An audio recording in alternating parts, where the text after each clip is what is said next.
There we go. Welcome to Tea Time with Amie and Bev. Good morning. Got to hit all the buttons. All the buttons. All the buttons. So here we are. We missed last week due to unforeseen circumstances. So Bev and I have not had a conversation in a couple of weeks, and so we're kind of missing that for ourselves.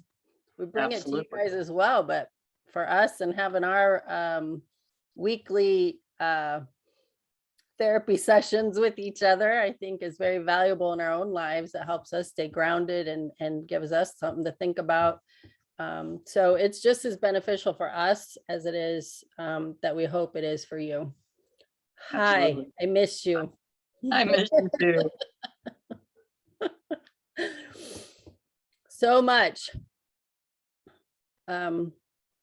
So update is my husband went into the hospital a week ago with COVID because of breathing. He is only on a oxygen tube for the nose. So that's good. He had a really harsh cough that's, I believe, has subsided.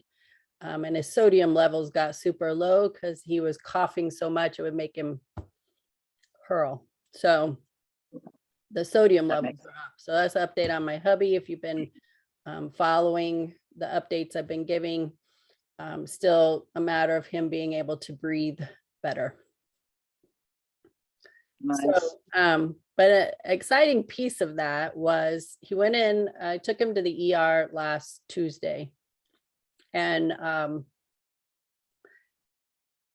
I had just taught, so I had taught a class Tuesday evening about being an empath and being grounded, how important it is for empaths to be grounded.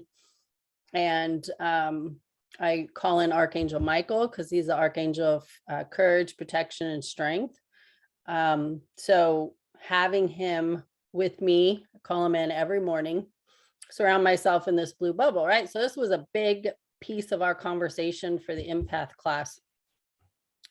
And I was not feeling that great myself, but I still did the class because it's a 3-week class, and I felt okay enough to do a 1-hour class. So I went ahead and did it.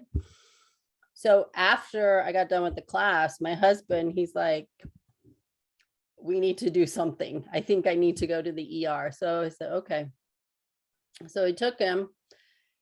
And of course, financial, I've talked about it a lot in our videos, that having financial stability is important to me. And it's been something I've been working on for a long time. So anytime something comes up unexpected as far as finances go, I'm like, right? I'm starting to freak out. So here we are, we're sitting in the ER and my mind started to go a little crazy on me, a little chaos going on and thoughts just being random. And of course the thought of, great, here we go again, another hospital bill, right? So I had that thought, I closed my eyes and I just sat there and took a breath. And when I opened my eyes, my husband was sitting in a wheelchair and the hospital, because he's a big man, he's in one of the bigger wheelchairs, and there's a sticker on the side, and just what I could see in bold letters said Michael. And I just took a breath and I'm like, you're so right. I know Archangel Michael's with me. I know we're going to be okay. We've been okay so far in this life. Everything will be all right. And other than sharing that internal conversation, I have not been in an angst or worry or anything, because that is not going to contribute to my husband's well-being. It's going to be visualizing him breathing. It's going to be holding the space that he's getting the care that he needs. It's visualizing that I'm getting a text from him or a phone call saying he can go home. It's me visualizing him, me picking him up at the hospital and getting in the car and bringing him home, walking through the door, sitting in his chair, right? That's where the benefit is. It's not in the worry. So if anything, that's what this has helped me focus on. And I feel like I've done a really good job with it.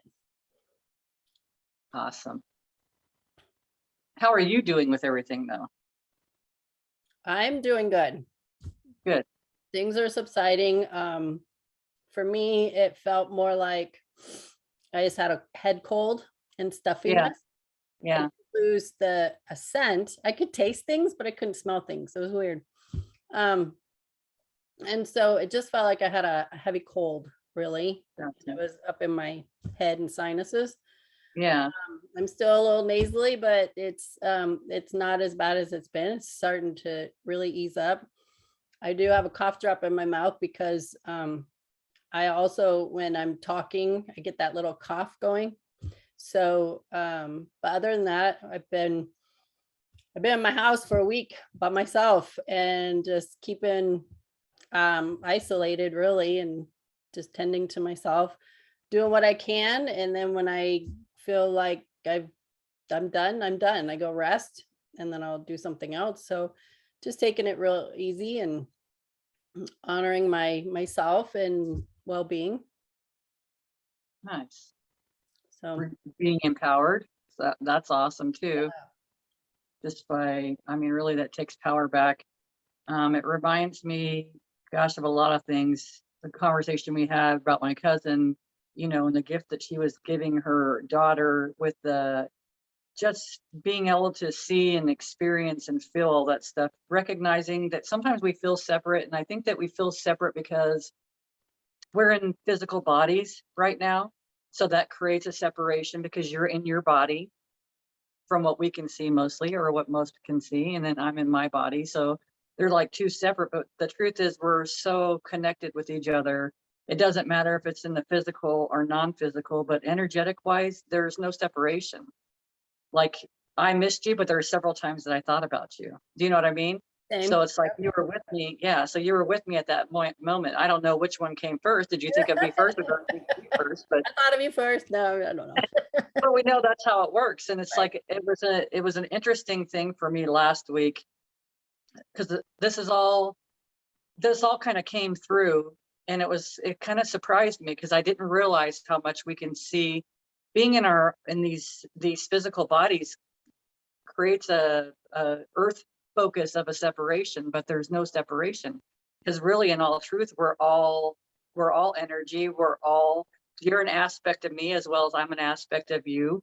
It's just a very interesting thing. But I had gone out to go move my blue truck, and I got out there, and it's like I felt as if Jim was inside of my body. Like I felt like when I put my hands on that steering wheel, those weren't my hands. And it Mhm. was so cool. It was like it wasn't like, oh God, I missed you so much. It was like, this is how life is. This is why us living life when a person's left the non-physical is so important because they're still going through those experiences as well. So I grip a hold of the steering wheel. I acknowledge, I'm like, okay, this is super cool. And I look out and there's this huge butterfly. I'm like, all right, I got the message. I And that's understand what's going on, but it just made me realize that it's like we think there's such a separation because of physical bodies, but that's just what we learned here. In reality, there is no separation. There's no separation. It doesn't matter if a person's in the physical or non-physical. Like my mom and my brother, like when they pop into your mind's eye, they say pops into your mind's eye, you just see them moving around, and they could be animating or whatever however you're perceiving them or you remember them by, but they're showing you this stuff. And it's because that it's not because it's something that's separate, like, oh gosh, this just came into me. This is in you. All this energy is within you all the time. And I would say in some of those instances, they've thought about me first mm, because they all of a sudden popped in, and then all of a sudden I might see my mom dancing around or whatever she's doing. But it's just my cousin passed recently from the physical to the non-physical, so she was born back in the spirit. And it's like but I kept seeing her face. But I also had seen that her husband was with her prior to that, so I knew, and he had passed already. So it's like it's just reuniting. Like she was safe, and that takes me to the next thing. We think that someone might have done. I mean, in perspective, in instances, there might have been maybe something that was mishandled, maybe something that was misdone, however you want to say it, from a physical perspective, because we like to blame. But in all honesty, it was her choice. She went on her own volition. I mean, not like a suicide, it has nothing to do with that, but it was her time to go. And we always try to find things to blame somebody else, or to blame, because you got all that anger, and we want to place it onto something else, which is displaced.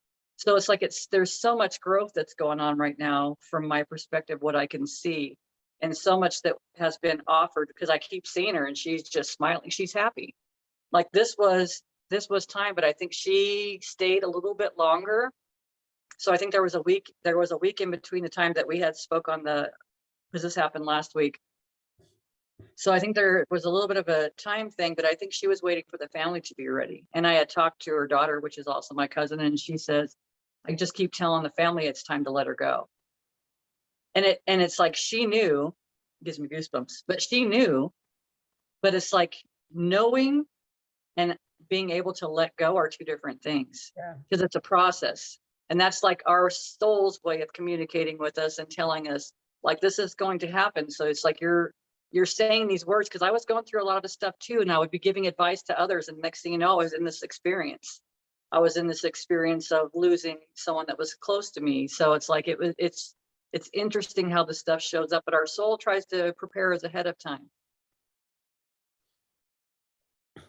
Yeah. And I could bounce right into something else, but Go I'm gonna let you. ahead. Okay, I was gonna say, bouncing right into something else. So something else that's hit me recently is our souls, before we came here, set up clues all over the place.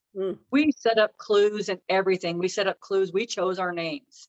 We chose our date of birth. We chose our time of birth. We chose what signs we were going to fall under. We chose all those things. And if we choose to look that information up or to pursue it, there's clues everywhere. There just is.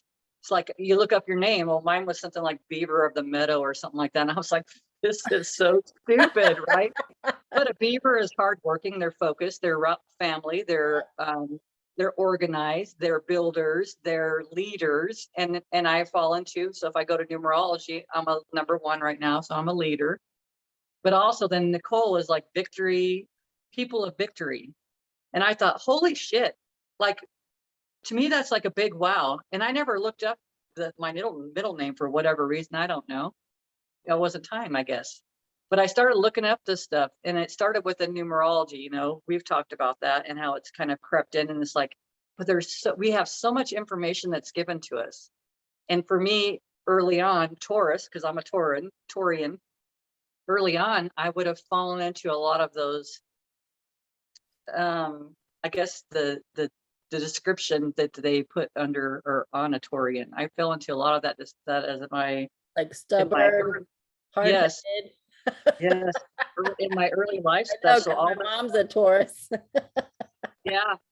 But it's like if we choose to change, so that's where the wonderful change comes in, because you transform from that description to so much more. And then I don't know if we talked about it, but I had a dream that I had the tattoos on my back of the stars, the constellations, but it was all of the signs. So there were 6 on one side, 6 on the other side. There was other stuff too, but it was those. And this, I mean, that to me means that we are all of those things. We're not, once we get to a point that we recognize how we're so connected and everything else, there's no separation in me. I am everything, just like you are everything. Yep. And when I go back to talking about the visualization, I've laid and visualized myself in my husband's body breathing. Nice. And utilizing that as a means of healing. On the flip side of that, I don't know his contract. So I don't know, is this a means of preparation that he's transitioning, or just a means of some kind of healing for himself? I don't know what is in this for him, but we all have something to learn from it. And it's recognizing on an individual basis, what am I learning from this?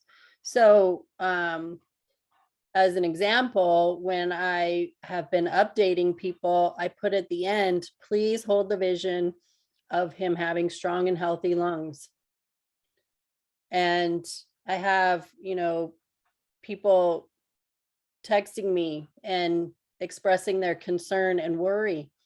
Please hold the vision of him having strong and healthy lungs. That's why I just keep saying over and over and over again, because not everybody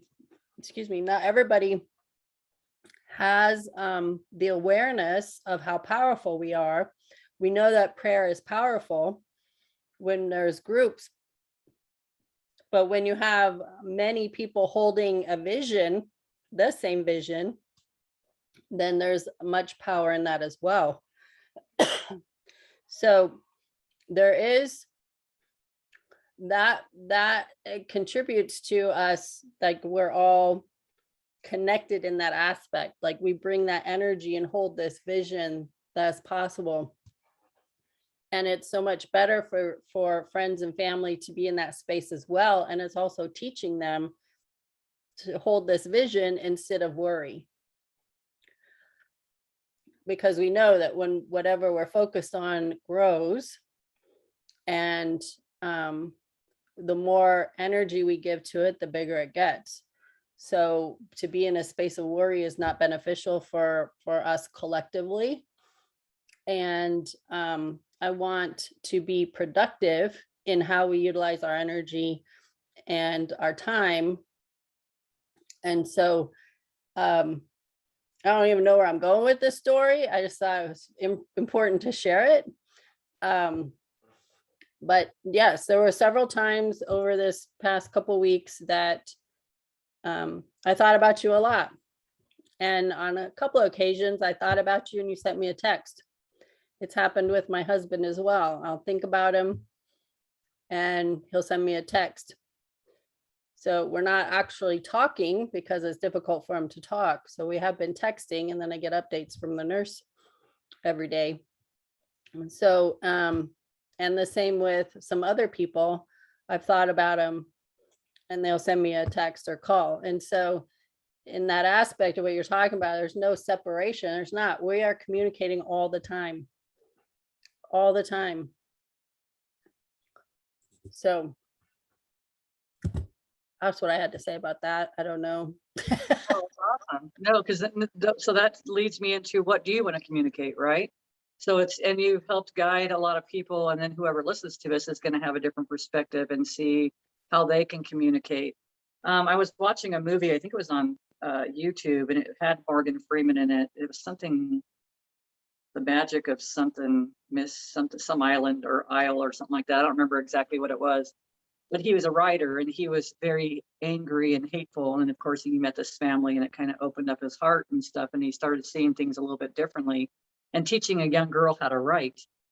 So he's teaching her how to write, and he's like pointing her, like looking down the street, and it's covered, it's got trees all around the sides of it. And so it's like a tunnel. And he's like, well, what do you see? And she's like, well, I don't see anything. And he's like, what don't you see? Because when you're writing or when you're creating, because we are creators, it's not, and that's exactly what you have done. It's not what you had seen that you created. Because if you stayed in the past and you kept thinking about your husband and worrying about him, it didn't allow for the creation of more. Like you said, you don't know his contract, but it doesn't mean that you can't benefit him at this time. It just doesn't. So what you didn't see, it was him breathing easy. Those were things that you created. So it's the same thing as far as writing a book. What if I'm looking down that, what don't I see? Well, I don't see. And then she started creating this whole story about, she was running down the street and she was being chased by someone else, or what, however it is. You can make it more positive. Because but in the end, it was like, but she got to, she ran down into a cellar and she was safe, or whatever her story was. But it's just a matter of practicing that creativity. And it's like you practice it and it, to me, that was like so huge, because it doesn't just have to do with writing. It has to do with everything. It's like, what do you want to see? If we see separation in the government, start seeing unity. If I wanted to think about it, I might see the government really supportive of the people and really supporting independent thinking because it helps us to grow. It helps them to grow. Like to see things on such a different perspective, but it's like, it's so huge. Every day we're such powerful, powerful people, and it can be wasted in moments. I had someone recently like accuse me of just their feelings that they felt bad, that I made them feel bad. And it's like, I have been that person to put that blame onto someone else. And I realized from my space and that it's not about me. That wasn't about me. I was in your experience for a reason. That's for sure. It was me that played that role. But it's like, you have to ask yourself, what am I supposed to learn from this? Or what can I learn from this? Or like you would say, that's interesting. Why is this showing up for me now? So it's just, it's just, and it's being in the space of love. So for me, it's taken more focus to love because I haven't been in this place. I feel like a baby, really. I might even be just laying on my belly scooting right now, to be honest with you. This whole love thing, but it is. And it's when that happens and it kind of triggered me at first. And I was like, wait a minute, this doesn't have to trigger me. This isn't my trigger. That was me being empathic and stepping into someone else's energy. So it's such a learning of discernment for me, what's mine and what's not mine. And then still loving that person no matter what, because they're on a journey right now. It's just like a child. If a child comes into you and they start saying, well, you did this to me and stuff, it's like, but I mean, if you're coming from a space of love, you didn't do that to that child. But that was how the perspective was. He either learned or she learned from somebody, from their experience, or felt, and then that's how they operated. So it doesn't have to be that way, but it's just it's such a growth for both people. And it's the same thing as loving someone. And if you're in a relationship and everything, you and I are in a relationship. We're all in relationships. But when you're in those relationships, it's to love and honor that person, even though it may be something that's trying to be pointed at you, is to love and honor yourself and know, look at yourself. What's the truth of that whole conversation? And to love and honor the other person, to allow them that growth, because somebody allowed me this growth. Somebody allowed me to be, and I say allowed like that was a control thing, but I was let just be me so I could get to the point where I'm at right now. And I want to reiterate that even though it was probably a huge growing process for the other person, there's still something for you to learn from it. Oh And you yeah. said that, and I just want to make sure that the audience hears that Bev may be learning to not take the responsibility of intentionally hurting somebody's feelings, because you probably didn't, but learning that from their perspective, they felt like it was harsh. And from your perspective, you probably didn't feel it was harsh. I don't know the conversation, but they're still learning on both parties. And we're all in different stages. So if you think about it like starting preschool to getting a doctorate, that we're all in different stages of our healing. We're all in different stages of learning to love. We're all in different stages of learning to forgive or not forgive. And so honoring each other where we're at doesn't necessarily mean you need to hang out with everybody still. There's still some very unhealthy relationships where people are very much in a preschool stage of life and learning and growth and expansion. And when they're in that stage of still blaming or having a lot of anger or even hatred, that which would in turn, if they don't have a healthy way to express themselves, could turn into abuse, that's not a healthy space to be in. And so it's okay to create distance between you and that person. And for sure, there's no, I'm in some groups in Facebook about like alcoholics and Alcoholics Anonymous and stuff like that. And I've seen some some people post that, well, I love him so much and I don't want to leave him and all this, but on the flip side of that, they're being abused.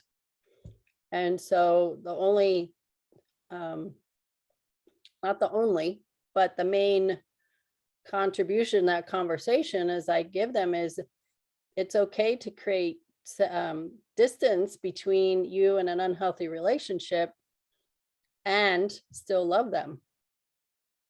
It's not a this or that, it's and. I'm going to love myself enough to create space between me and this unhealthy relationship, and I'm still loving you at a distance.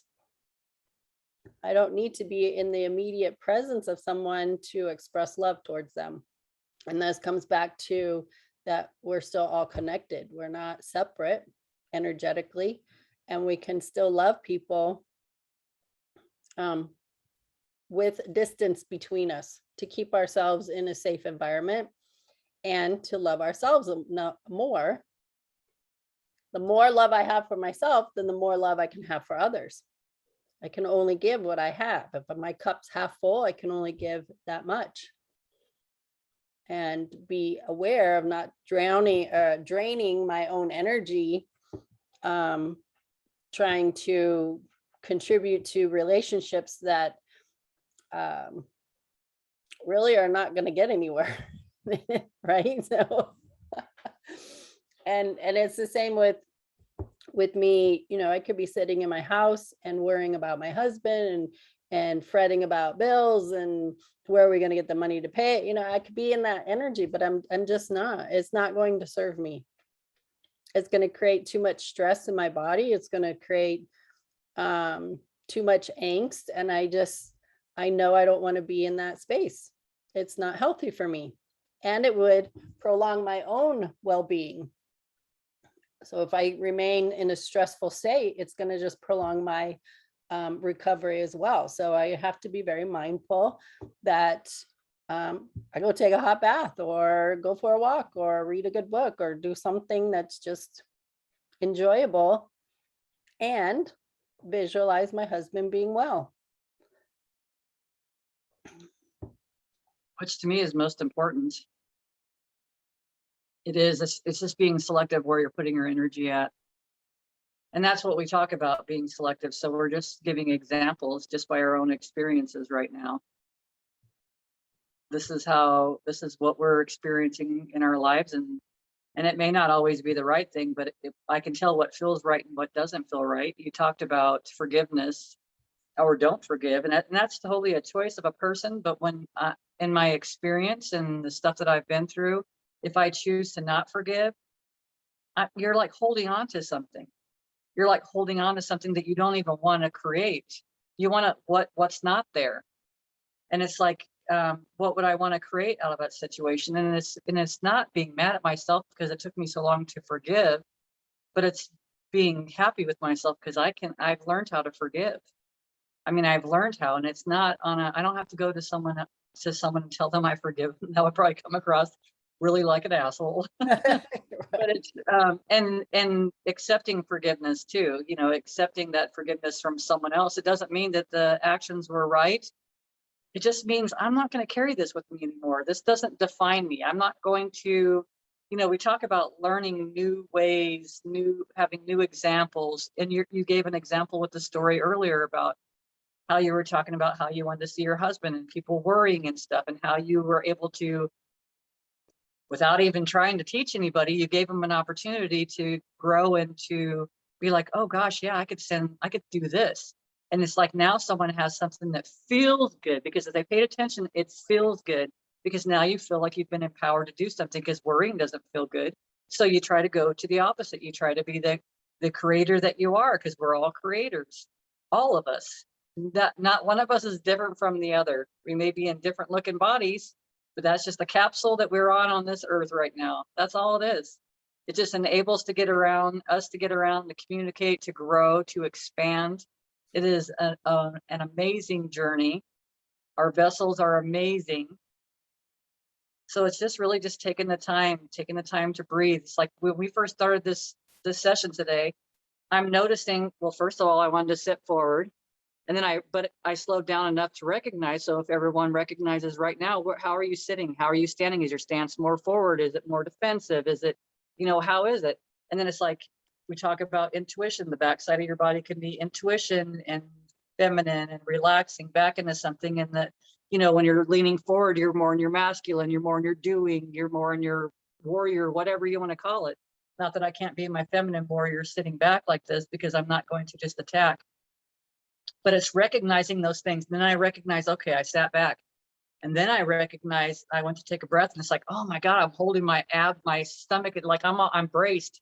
We don't realize how much we're doing this. We're bracing ourselves. That's the fight or flight. But it's not that it was wrong, but we're learning new ways. The new way is to lean back into something. Because how does that feel? Oh, that feels better. Like it takes a lot of stress off of me. I release my stomach and I can take a deep breath. It's like all these things that are going on, but until you slow down enough, you're not aware. You don't have an awareness of these things. You don't have an awareness to sit and focus on sending someone else breathing and stuff like that. It's just slowing down enough to be aware. So we talk about our book, our healing book, that I can't remember the name of it right now. It's our yellow book. Secret language of your body. Yes. And so yesterday I was drawn to that because certain things were bothering me. And it's like, for the first time, I really sat with some of the things they were saying to do. I would really just sit with it and just see how it felt. And I would start feeling where all the tension was in my body. But if I didn't slow down enough, I wouldn't have that awareness.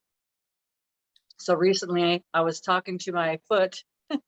I was laying in bed. It was like you're in that twilight kind of place, that meditative, that open space, which I feel like we can be in at all times. I haven't gotten there yet, but I'm working. I'm like, I told you, I'm climbing on my belly doing love stuff. So we're getting there.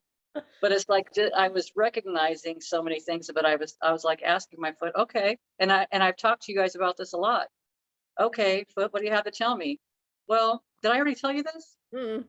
Oh, okay. Well, then it pops up into my head. I see a person, an individual banging their head against the wall. It wasn't me, but it was the image that was shown to me, and it was a moving image, but I could see the person banging their head against the wall. I'm like, okay, so I'm not moving forward, and I'm just banging my head against the wall. I'm just keeping myself in this space. And I was like, okay, well, so then I asked the question, so what do I do with this? What does this mean? Well, writing came up. All right. Okay. We've talked about writing and stuff before, but like I kind of thought about it, but it's like I don't know really what that really means for me. So I asked questions again. I don't have the answer for it yet, but I'm kind of being guided to write down, like wherever I'm at, something hits my mind, I just write it down. So I don't know if it's going to be something that kind of flows together, and that's going to be the thing, because it's like writing could be anything. I could be writing letters to family. I could be writing kids' books. I could be writing books. I could write fantasy books, because now I'm going to start looking at everything of what I don't see. What don't I see? Man, I've been just in my mind, I've been creating like crazy stuff. Like I got picked up last night by the aliens, and we had a nice conversation, and everything was healed. Like it was a great, that was where I was going with things. And they were just very loving and gentle, as I have experienced some stuff in the past, but just amazing stuff. So it's like, this is an awesome place, because I don't know. And saying I don't know doesn't mean that you're stupid. It doesn't mean that it just means that you're open and willing to have information flow to you. You're ready. Like I'm ready. So it's just been in such an awesome place. And get out. I say get out, because this is for me too. Get out of the place of like, I want to hurry up and get it here right now. Because it's not about right now. Right now that I'm noticing, I get to enjoy this journey. It's like an unfolding. I'm like writing my own book of my own story. It may not be on paper, but it's like when you're slowing down enough, you have an awareness and you see how you're growing. You see how things are changing. Your perspectives change. You have things that show up as a trigger that have triggered you in the past, and it's like it's no longer a trigger anymore. It's ineffective as far as that. And it's not because there was anything wrong with you before. It's just because that was what you had learned before. Now I'm learning new stuff. And the only way I could have gotten there for me is by asking questions, because then I left myself open because I don't know. And I want to talk about that a little bit more is we say, I don't know, with the angst of this is confirming I'm not good enough because I don't know. Well, nobody on the planet knows everything. And it took me a long time to figure that out too, that it's okay to say, I don't know. Even when I'm teaching a class, if somebody asks me a question, I'm like, I don't know, but I'll look into it and I'll get back to you. But on the flip side of that, there's been a lot of times, because we've been talking about asking for a while, there's been a lot of times that I come across, I'm like, I don't know what to do with this, or I don't know how to pursue this, or I don't know what the next step is. And like Bev, I've asked, I just give it to my universal team, and the information comes. It comes through a mastermind group, it comes through a Facebook post, it comes through an email, it comes through a book, and we do know. That's the thing. We do know. We have the information available to us if we ask. So when we say, I don't know, notice how you feel when you say that. Are you saying, I don't know, and kind of clamming up in the sense of, this is confirming the story, I'm not good enough?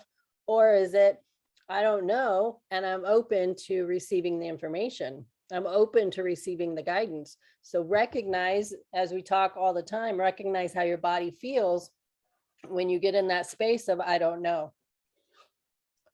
And it's two different energies. I don't know, means I'm not good enough, is constrictive.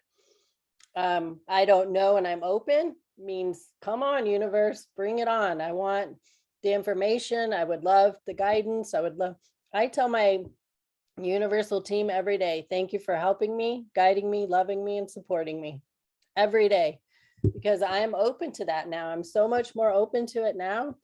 And that's the ease and flow of this, of my husband being in the hospital, is I'm open to the guidance here, because I don't know that, what can I do sitting at home? Right? I can't go visit him. I'm not speaking, I'm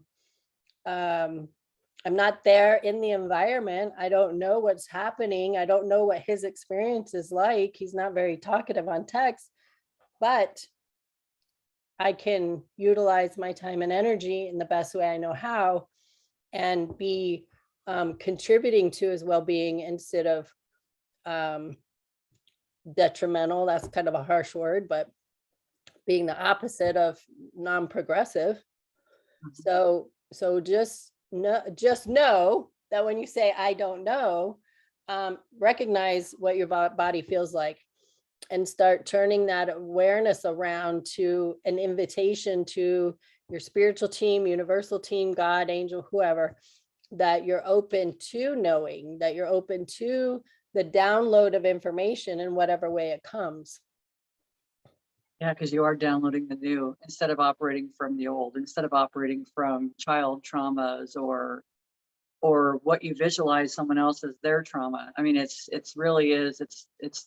that simple. I watched another video, it was on on YouTube, and it was a gentleman that was going through an ayahuasca ceremony and stuff, and he had done it years before. He's one of the, I think he's the speaker for London Real, and which is a group, you'd have to go look him up. There's different information that I've gotten from that person, but it's like, it was this experience that he went through, and how much it opened him. And it's like, we go through all these changes, and don't be so harsh on yourself. I say don't be, because you're going to do whatever you're going to do, but recognize that there's an opportunity here. Even if you integrate all this information, you still have to be able to integrate it and still operate in the real world. And a lot of times we're operating from those traumas, from those, I'm not good enough, from that people pleaser, all these things. And it's not right or wrong. It's just learning how to be differently. It's like, and I've referred to us as computers a lot, but then I heard this person and talking about Joe Dispenza, talking about, we're like these hard drives, and we're defragging these hard drives. We've got all this information all jumbled up, and now we're just like defragging it. And in some cases, in a lot of cases, I feel like that we're reformatting this hard drive, we're reformatting it, removing all the beliefs that we have learned so far and going back into the I don't know / knowing, because we're open and all the information's always been there, but we don't have those limitations from traumas growing up, from experiences growing up. Because you've had family members around you that say misery loves company and you have to work hard for all these things that are limiting words. I saw that. I mean, I've been hearing thunder here, but it's like I saw your lights kind of, I mean, I know stuff's going down over there. So it's just signs, right? It's just signs. I got them with me, man. It's so awesome.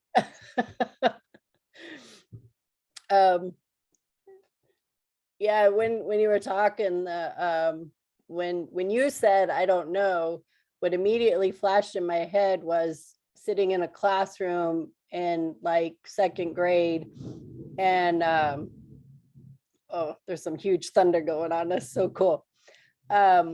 Anyway, sitting in a classroom like second grade, and a teacher asks you a question and you don't know the answer, right? And you just get all nervous and tensed up, and then and you don't have the answer. And so the kids, from there, it could escalate. They could laugh at you, or they could call you dumb or stupid or whatever. And you're talking like second grade. What are you, like 7? Yeah. Or even before that, first grade, whatever. It doesn't matter. But that's what we're living by when we're feeling that angst of I don't know. And the first time, I remember when I was doing some reprogramming in myself and being okay with saying I don't know, being okay with saying it. All right. I was at a corporate job, and my boss, the owner, and my manager sitting there, and they asked me a question. Mind you, I was doing payroll and HR. They looked at me and asked me a question. I just looked at him. I said, I don't know, but I'll look into it and get back to you. And I did. Not in that immediate moment. It was when our meeting was over. I went and got the information and I gave it to him. But the act of actually sitting there and looking at these two powerful beings, right, my job, and telling them I don't know, it wasn't easy. I tell you that. It wasn't easy. My inside was just like, oh shit, I'm gonna get in trouble for this. But it was easy. I said, I don't know. And like there were no consequences, right? Our consequences are we're gonna get laughed at, we're gonna get criticized, we're gonna get judged. And there wasn't. They just looked at me, oh, okay. But I was in fear, right? My body is just like freaking out. Yeah. But in reality, they didn't know either. That's why they were asking the question. But I knew where to get the information. Yeah. So that's just it. I got to where when I was on that job, there was so much to keep track of, so much, right? And just like my books, right? I have all these books. I have a shit ton more of them. But I had binders and binders full of information. I had a computer full of information. And I was like, I do not need to memorize all this stuff. This stuff that they're expecting me to hold in my brain, all these numbers, all these names, all this stuff. I was like, I have binders and a computer full of information that I can go to at any moment and get that. I do not need to retain it in my brain. It is not something I need to memorize. When I gave myself permission to do that, it became so much more easier for me to say, I'll get you that information. I don't have the information right now, right this moment, I will go get it. Because first of all, my brain, if it's not something that's super interesting to me, I don't retain it anyway. I just don't. I'm like, I don't need to know that Joe Schmo worked 46 hours last week and whatever, right? So I was like, I don't need to retain this information in my brain. My brain is for me to utilize it in so much more creative and fun, more ways. So So I gave myself permission.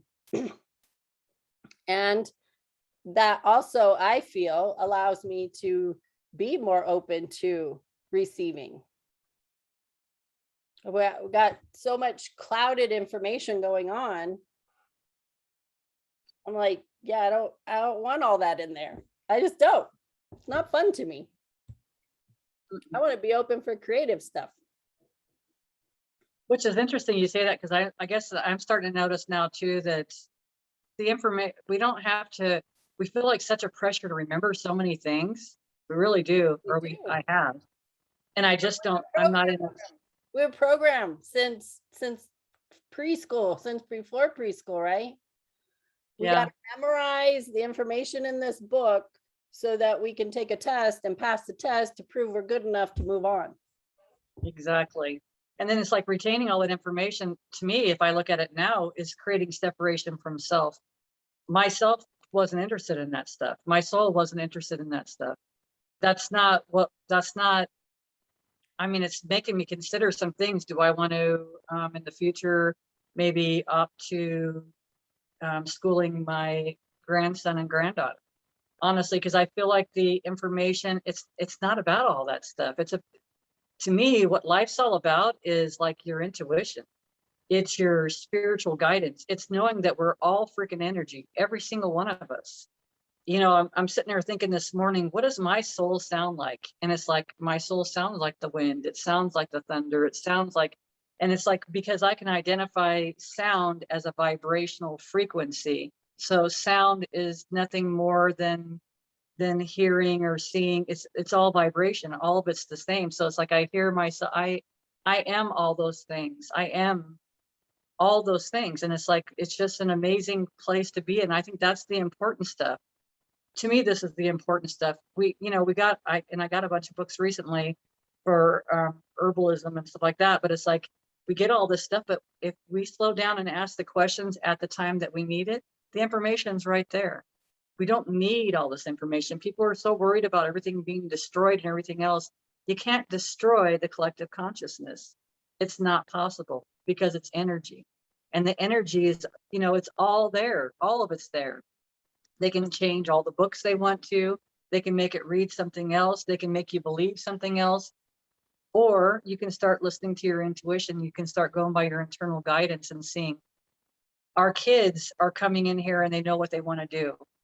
Me, I didn't come in here knowing what I wanted to do, because I was guided by molestation. So I was in somebody else's energy. I was guided by, everything outside of myself, because I learned that. Is it a bad thing?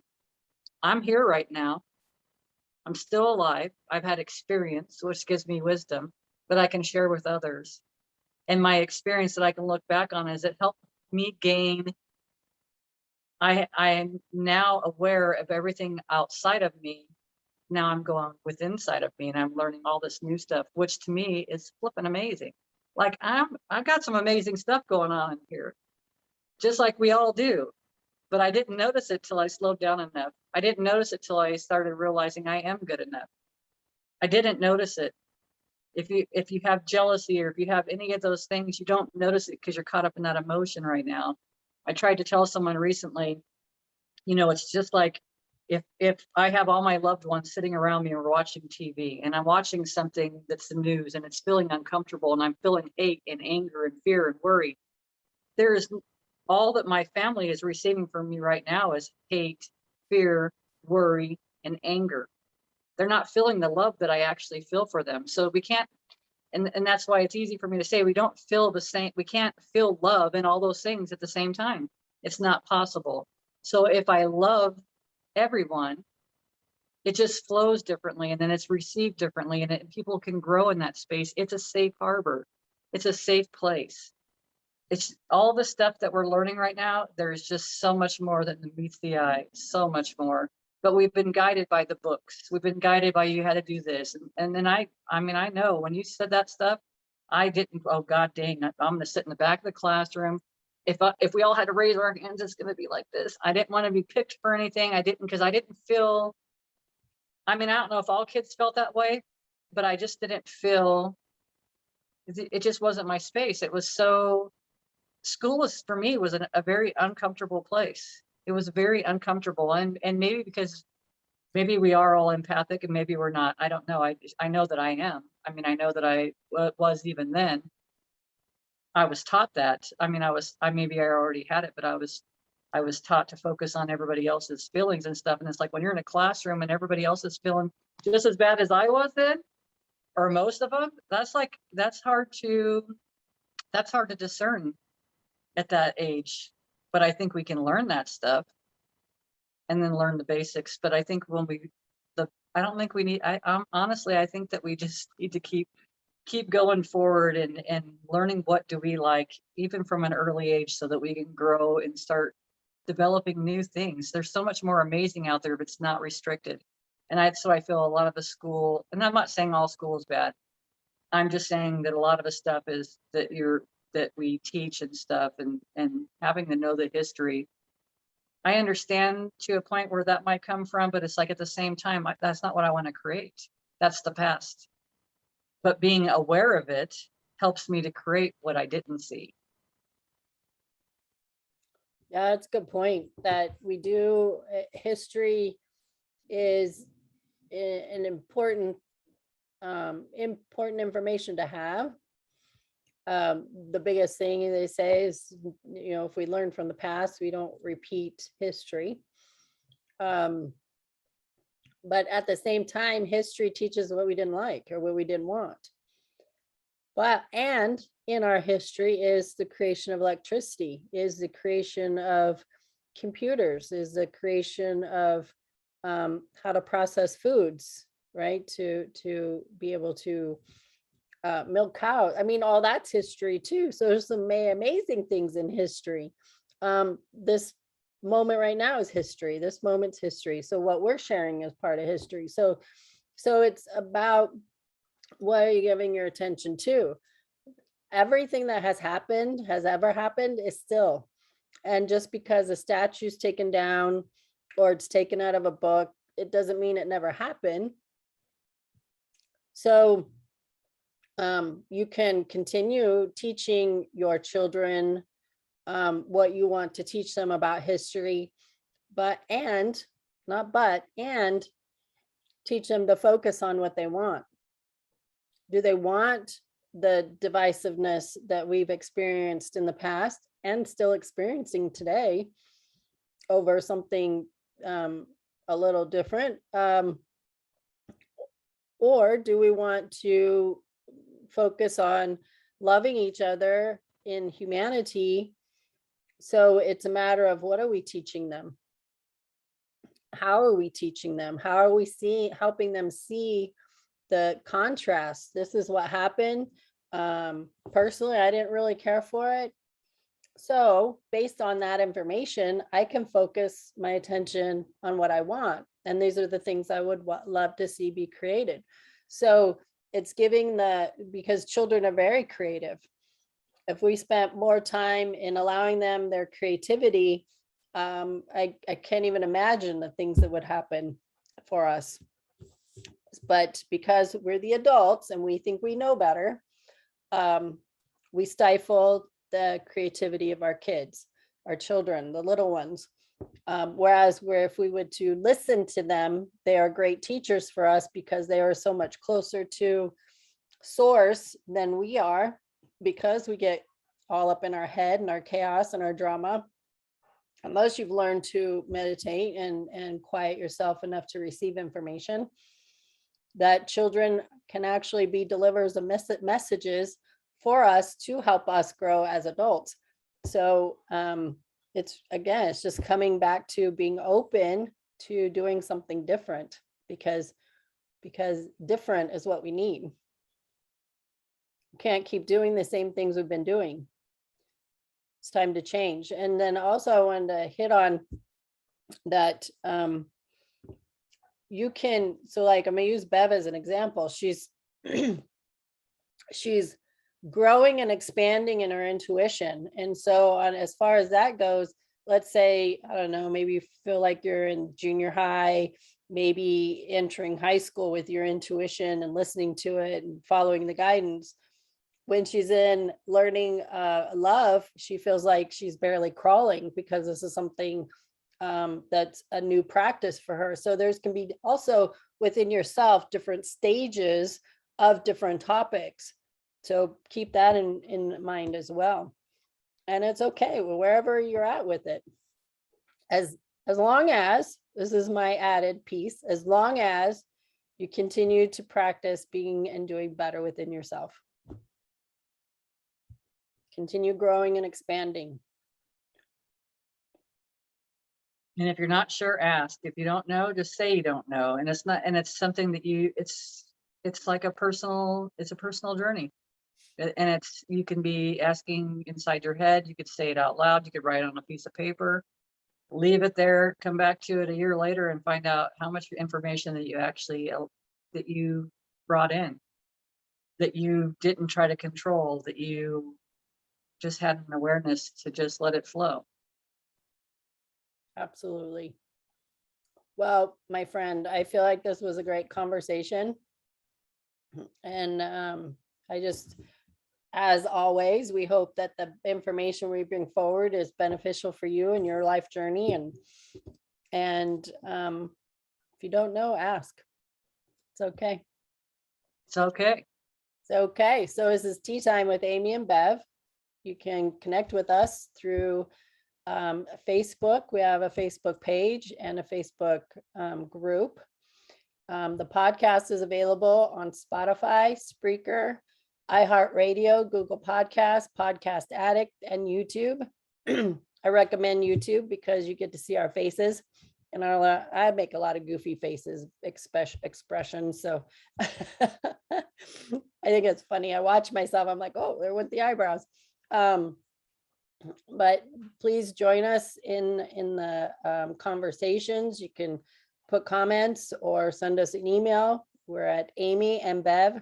It's AMIE and Bev @gmail.com. And we'll be glad to either have a conversation on any topics that you may feel like you want clarity on. If we don't know, we don't know. We're okay with that. But we would definitely ask our universal teams to help us and guide us in the conversation. And we might, a lot of times, Bev and I have conversations and we're working through things and it unfolds beautifully. So we're absolutely open to that. So we'd love for you to be a part of contributing to our conversations in that way by bringing forth any topics that you want us to talk about. Any words from you, my friend? I say take time this week and then try it as a practice, but to see the things that you don't see that you want to see. Like, let that be your practice this week. Play with that and have a magical week. Magical week. Absolutely. Thank you so much for being with us.